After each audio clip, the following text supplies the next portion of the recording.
नमस्कार दोस्तों, स्वागत है आपका हमारे चैनल पर जहां पर आपको स्टॉक मार्केट की लेटेस्ट न्यूज़ मिलती रहती है।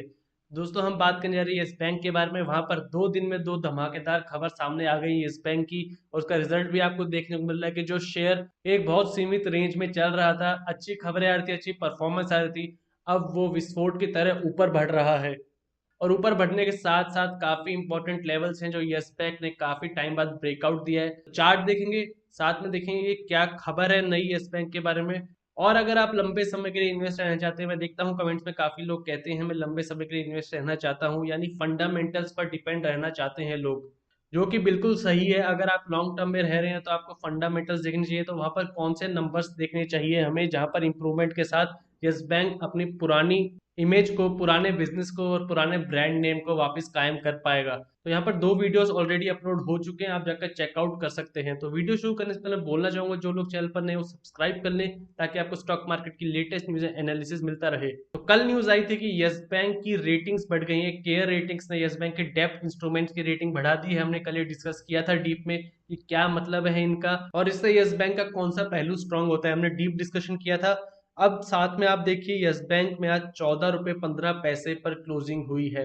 एक और अपर सर्किट, लगातार 3 अपर सर्किट लग चुके हैं यस बैंक में और 15% का रिटर्न देखने को मिल गया है। साथ में 14 रुपए का लेवल, जो अगर 6 मंथ का चार्ट लगाया जाए तो देखिए 14 रुपए का लेवल एक बार टच करने के बाद लगभग 2 से 3 महीने बाद इस लेवल पर वापिस आया है यस बैंक, जहां पर एक इंपॉर्टेंट सपोर्ट था।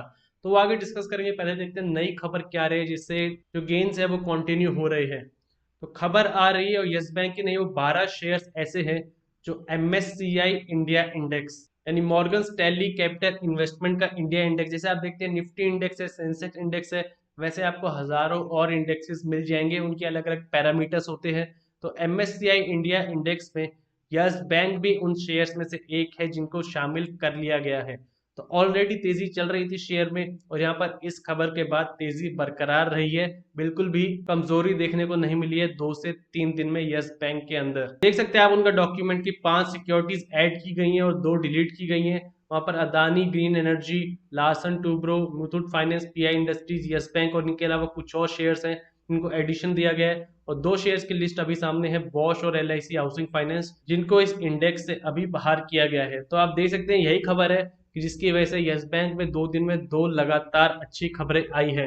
तो MSCI इंडिया इंडेक्स में छोटा मोटा इंडेक्स नहीं है दोस्तों, यहाँ पर काफी हाई कैप देख सकते हैं आप, लार्ज और मिड कैप कंपनीज को शामिल किया जाता है, वहां से उनकी परफॉर्मेंस देखी जाती है। और लगभग ये अक्टूबर 30 का डाटा है, तो अभी नवंबर 30 तक जब तक ये एडिशन होंगे तब नया डाटा आ जाएगा। लेकिन आप देख सकते हैं कि कितना बड़ा और कितना इंपॉर्टेंट इंडेक्स है, क्योंकि यहाँ पर 85% इंडियन इक्विटी यूनिवर्स को कवर करता है ये। और काफी बड़े जाने माने नाम प्रेजेंट है यहाँ पर, Reliance Industries, Infosys, HDFC, Tata consultancy, ICI industries, HUL, Axis Bank, HCL, Maruti, Asian paint, देख सकते हैं आप बड़े बड़े स्टॉक शामिल हैं। तो वहां पर यस बैंक का शामिल होना, जो इतनी क्राइसिस से बाहर आया है, अच्छी परफॉर्मेंस दी है, एक काफी पॉजिटिव संकेत हो जाता है। तो सेक्टर वाइज आप देख सकते हैं फाइनेंशियल सेक्टर, यस बैंक भी फाइनेंस सेक्टर से ही है, तो उस सेक्टर के सबसे ज्यादा प्रेजेंट है यहाँ पर 23.12% फाइनेंशियल सेक्टर है। अगर सेक्टर का वेट देखा जाए तो वहां पर यस बैंक के शामिल होना काफी पॉजिटिव बात है। तो यहाँ पर इस न्यूज ने यस बैंक की तेजी में और स्ट्रेंथ ला दी। डिमांड तो आप देख सकते हैं, यहाँ पर लगाए तो डिलीवरी ऑब्वियसली ज्यादा होनी थी, 5 करोड़ 40 लाख शेयर ट्रेड हुए हैं और वहां पर 99% से ज्यादा डिलीवरी क्वांटिटी उठा ली गई है। हालांकि लास्ट 2 दिन से आप देखेंगे तो क्वांटिटी ट्रेडेड थोड़ी कम है, लेकिन फिलहाल मजबूती बनी हुई है। तो यहाँ पर मैं आपसे फिर से कहना चाहूंगा, जैसे ऑलरेडी कह चुका हूँ, कि अपर सर्किट लगता है, प्रॉफिट होता है और फंडामेंटली स्ट्रांग हो चुकी है कंपनी, हो चुका है बैंक, इसलिए ये अपर सर्किट थोड़ा जायज है। लेकिन वहां पर आप ग्रीड मत करिए, अगर आपको अच्छा खासा प्रॉफिट हो रहा है तो धीरे धीरे प्रॉफिट बुकिंग करते रहिए। ऐसा नहीं है कि अपर सर्किट लगने के बाद नीचे नहीं आएगा, थोड़ी करेक्शन भी होगी, कोई नहीं बता सकता कहाँ तक जाएगा। पिछली बार 12 से 17 चला गया था, इस बार कोई नहीं बता सकता कहाँ तक जाएगा अपर सर्किट में, जब तक सेलर्स का सेंटीमेंट पॉजिटिव है, ऊपर बढ़ता रहता है। लेकिन यहाँ पर आप हाई रिस्क ट्रेड मत करिए, लॉन्ग टर्म के लिए फंडामेंटल्स बरकरार रहे बैंक के तो अपने आप आपको अच्छे रिटर्न्स दे देगा।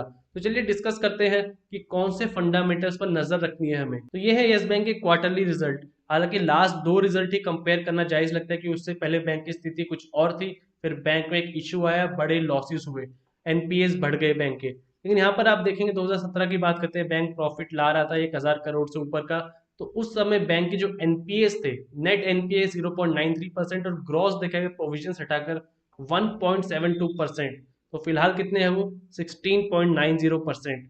हालांकि बैंक ने अच्छा काम किया इनको रिड्यूस करने में। अगर 2 क्वार्टर की बात की जाए तो वहां पर प्रोविजंस रख दिए गए हैं लगभग 24,000 करोड़ के। 32,000 करोड़ के जो टोटल एनपीएज हैं उनका 3/4 रख दिया गया है। तो नेट एनपीएज है 4.71%। तो अगर आप लंबे समय के लिए बने हुए हैं तो आपको दो चीजों पर ध्यान देना है कि रिटेल इन्वेस्टमेंट जो गोल्स हैं यस बैंक के उन पर ध्यान देना है कि रिटेल इन्वेस्टमेंट में जो यस बैंक अपना बिजनेस बढ़ाने की बात आगे कही गई है 45 से 60% होना चाहिए, वो गोल्स कैसे मीट हो रहे हैं। ऐसा नहीं है 1 क्वार्टर लगेगा, 2 से 3 क्वार्टर लग सकते हैं, और वहां पर अगर हमें गोल्स मीट होते दिखे तो फंडामेंटली और स्ट्रॉन्ग हो जाएगा। और साथ में एनपीएस का क्या असर है, क्या रिकॉर्ड है एनपीएस का आगे आने वाले क्वार्टर्स में, क्योंकि अभी फिलहाल जो मॉरिटोरियम की वजह से नुकसान होगा, इसी बैंकों ने काफी बैंक को नुकसान होगा, वो एसेस किया जाएगा और उसके बाद ये नंबर्स फ्लक्चुएट होंगे। तो एनपीएस हमें बताता है कि कितने लोन्स जो दिए गए हैं वो वापस नहीं आ रहे हैं, यानी कि जिस बैंक के जितने कम एनपीएस, जिस फाइनेंस इंडस्ट्री के, फाइनेंस कंपनी के जितने कम एनपीएस उतना ही बेहतर।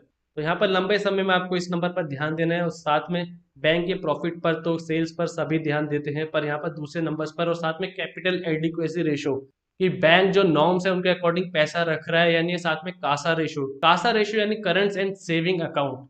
तो जो भी बैंक होते हैं उनको करंट और सेविंग अकाउंट पे कम इंटरेस्ट देना पड़ता है। बैंक पैसा कमाता है, जैसे आप जानते हैं डिपॉजिट्स होते हैं तो उन पर इंटरेस्ट देता है, साथ में लोन्स प्रोवाइड करता है, फिर बाहर लोन्स प्रोवाइड करता है उन पर थोड़ा मार्जिन लेकर इंटरेस्ट पर। तो बैंक का नेट इंटरेस्ट मार्जिन है, यानी जितना मार्जिन प्रोवाइड कर रहा है और जितना ले रहा है वहां पे डिफरेंस जितना ज्यादा हो उतनी अच्छी बात है। तो करंट एंड सेविंग अकाउंट पे बैंक्स को कम देनी पड़ती है इंटरेस्ट, तो यहाँ पर कासा रेशो जितनी ऊपर हो उतनी पॉजिटिव बात हो जाती है। तो इन नंबर्स पर आप जरूर ध्यान रखिए। यस बैंक का अगर चार्ट देखा जाए तो सबसे बड़ी हाईलाइट तो ये होगी कि 14 रुपीज का लेवल यस बैंक ने ब्रेक कर दिया है। आज की क्लोजिंग आप देख पा रहे होंगे, अपर सर्किट है इसलिए छोटी सी लाइन है, पर आप देख रहे हैं 14 रुपए 15 पैसे पर क्लोजिंग हुई है यस बैंक की। 14 रुपीज का लेवल काफी टाइम बाद क्रॉस किया है बैंक ने। अब यहाँ से कहाँ जाते हैं अपर सर्किट की स्ट्रीक कोई नहीं बता सकता, पर नीचे के लेवल्स आप देखते रहिए, ट्रेल करते रहिए। 14 रुपीज इंपॉर्टेंट लेवल है। अगर ऊपर और चलता है अपर सर्किट 3 से 4 सेशन, तो जो आप प्रीवियस हाइज बने थे उनको बॉटम लेकर आप आगे का सेंटीमेंट देख सकते हैं।